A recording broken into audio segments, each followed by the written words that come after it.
கர்த்தருடைய பரிசுத்த நாமத்திற்கு ஸ்தோத்திரம் உண்டாவதாக. இன்றைய ஜீவ வார்த்தை நிகழ்ச்சியை கேட்டுக்கொண்டிருக்கும் அனைவரையும் கர்த்தருடைய பரிசுத்த நாமத்தினால் வாழ்த்துகிறேன், ஆசீர்வதிக்கிறேன். இன்றைய தின தியானத்திற்கு தேவன் கொடுத்த வேத பகுதி நீதிமொழிகள் 5ஆம் அதிகாரம், அதில் 21ஆம் வசனம். நீதிமொழிகள் 5:21. மனுஷனுடைய வழிகள் கர்த்தரின் கண்களுக்கு முன்பாக இருக்கிறது, அவனுடைய வழிகள் எல்லாவற்றையும் அவர் சீர்தூக்கி பார்க்கிறார்.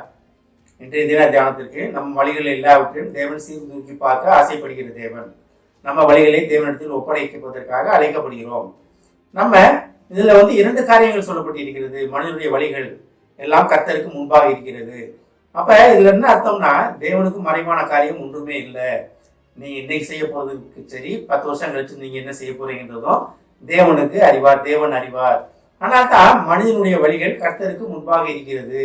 நாம என்ன செய்வோம், என்ன செய்ய மாட்டோம், நம்ம எந்த அளவுக்கு போவோம், எந்த அளவுக்கு போக மாட்டோம் அப்படின்றத தேவன் நல்லாவே அறிவார். ஏன்னா நம்ம படைத்தவர், நம்மளோட சிந்தனைகளை உண்டாக்கினவர், நம்ம மனதின் விருப்பங்களை உண்டாக்கினவர், நம்ம எல்லா சகலமும் அவரால் உண்டாக்கப்பட்டது.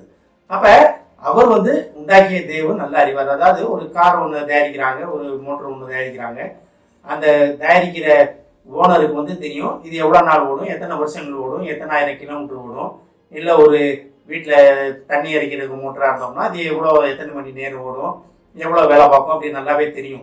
இதுக்கு மேலே அது ஓடாது, நின்று போகும்னு தெரியும். அதே மாதிரி தான் உலக ரீதியான பொருளை தயாரிக்கிறவனுக்கு அந்த அறிவுன்ற போது, நம்மளை உயிருள்ள மனிதர்களாக நம்மளை படைத்த தேவனுக்கு நம்மளை பற்றி நல்ல முள்ளும் புறமும் அறிந்த தேவன். ஆனால் தான் மனிதனுடைய வழிகள், நம்மளுடைய வழிகள், இதை கேட்டுக்கொண்டு விசுவாசிகளாகிய உங்களுடைய வழிகள் தேவனுக்கு முன்பாக, கர்த்தரின் கண்களுக்கு முன்பாக வெளியரங்கமாக இருக்கிறது. அவருக்கு மறைவான காரியம் ஒன்றுமே இல்லை. அதாவது 2வது காரியம் என்ன சொல்றாரு பாருங்க, அவனுடைய வழிகள் எல்லாவற்றையும்.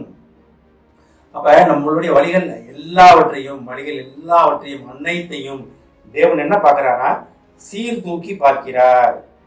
சீர்தூக்கி பார்க்கிறார்னா எப்படின்னா, நீங்க தராசில நிறுக்கப்பட்டு கொண்டிருக்கிறீர்கள். உங்க வழிகள் பிளஸ் மைனஸ் போடப்பட்டு கொண்டே இருக்கிறது.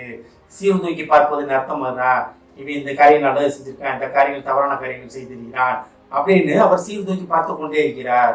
தாவீது ராஜாவும் ஒரு இடத்துல விழுந்தாரு. ஆனா அவர் திருப்பி அதை உணர்த்தப்பட்ட உடனே அவர் பழைய பாவத்துக்கு போவே இல்லை.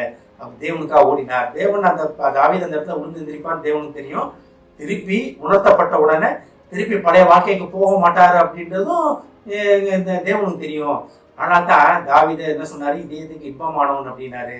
ஒருவேளை இதை கேட்டுக்கொண்டு விசுவாசிகளே, தேவன் உங்களையும் இதயத்துக்கு இன்பமானவன்னு கூப்பிட ஆசைப்படுகிறார். எப்ப உங்கள் வழிகளை தேவனுக்கு ஒப்படைத்து விட்ட போது, நீங்க உங்க காரியங்களை தேவனுக்கு ஒப்படைத்து விட்டு, தேவனே இனி நான் நல்ல ஆண்டவரே, நீங்க தான் ஆண்டவரே, எல்லா காரியமும் எனக்காக செய்யணும் ஆண்டவரே, எனக்காக நீங்க தான் ஆண்டவரே, எல்லா காரியம் மேற்கொண்டு செய்யணும் ஆண்டவரே, நான் இனி சுயம் கிடையாது ஆண்டவரே, நீர் எங்களுக்குள்ள வாழ்றீங்க ஆண்டவரே, நீங்கள் எங்களுக்குள்ள வாழ்ந்து என் வழிகளை எல்லாம் சீர்தூக்கி பார்த்து கொண்டிருக்கிறேன் ஆண்டவரே, தவறான காரியங்களை எங்களை விட்டு விலக்கி போட்டதுக்காக நன்றி ஆண்டவரே, நான் இனி பழைய வாழ்க்கையில் இருக்க மாட்டேன் ஆண்டவரே, இனி நான் உமக்கு பிரியமானபடி உமது சத்தத்தை கேட்டு உமது பிரியத்தின்படி நடப்பேன் ஆண்டவரே அப்படின்னு ஒரு சின்ன முடிவு எடுப்போம். அந்த முடிவை தேவன் கனப்படுத்துவதற்கு வல்லவராக இருக்கிறார். ஆனால் தான் நம்மளுடைய வழிகள் எல்லாம் கர்த்தருக்கு முன்பாக இருக்கிறது. நம்ம வழியில தேவன் என்ன பண்ணி கொண்டிருக்கிறார், சீர்தூக்கி பார்த்து கொண்டிருக்கிறார். நான் அழைத்த அழைப்பை மகன் தெரிந்து கொண்டானா, தெரிந்து கொள்ளலையா, இன்னும் ஓடிக்கிட்டு இருக்கானே, விஷத்துக்கு போய் கொண்டிருக்கிறானேன்னு தேவன் நம்முடைய வழிகளை சீர்தூக்கி பார்த்து கொண்டிருக்கிறார். நம்ம தேவனிடத்தில் கணக்கு ஒப்படைக்க வேண்டிய காலம் நெருங்கிவிட்டது, மிகவும் நெருங்கிவிட்டது. நம் நினைத்ததுடன் மிக சமீபமாக அந்த நேரம் இருக்கிறது. நம்ம காரியங்களை சீர்தூக்கி பார்க்கிற தேவனுக்கு, தேவன் நம்ம சீர்தூக்கி பார்க்கறதுனா என்ன, கணக்கு பார்க்கிற தேவனுக்கு நம்ம என்ன நியாயத்திற்கு பின்னால கணக்கு சொல்ல போகிறோம், தேவனுடைய என்ன பதில் சொல்ல போகிறோம், நம்மை ஆராய்ந்து பார்ப்போம். ஆமென். ஜெபிப்போம். எங்களை அதிகமான அன்பின் பரலோக பிதாவே, கர்த்தாவே, எங்கள் வழிகளை நீர் சீர்தூக்கி பார்த்து கொண்டிருப்பதற்காக நன்றி ஆண்டவரே.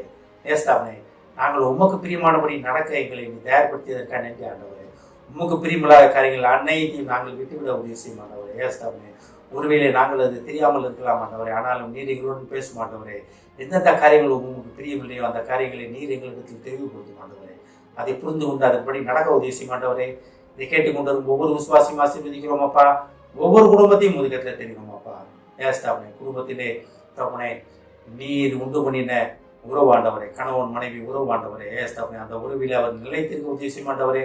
விரும்பின ஆவியை எடுத்து போட மாட்டவரே, வழி நடத்தும் அப்பா. ஆசீர்வதிக்கும் அப்பா. இயேசுவின் மூலமாய் கேட்கிறேன் நல்ல பிதாவே. ஆமென். கர்த்தர் உங்களை ஆசீர்வதிப்பாராக.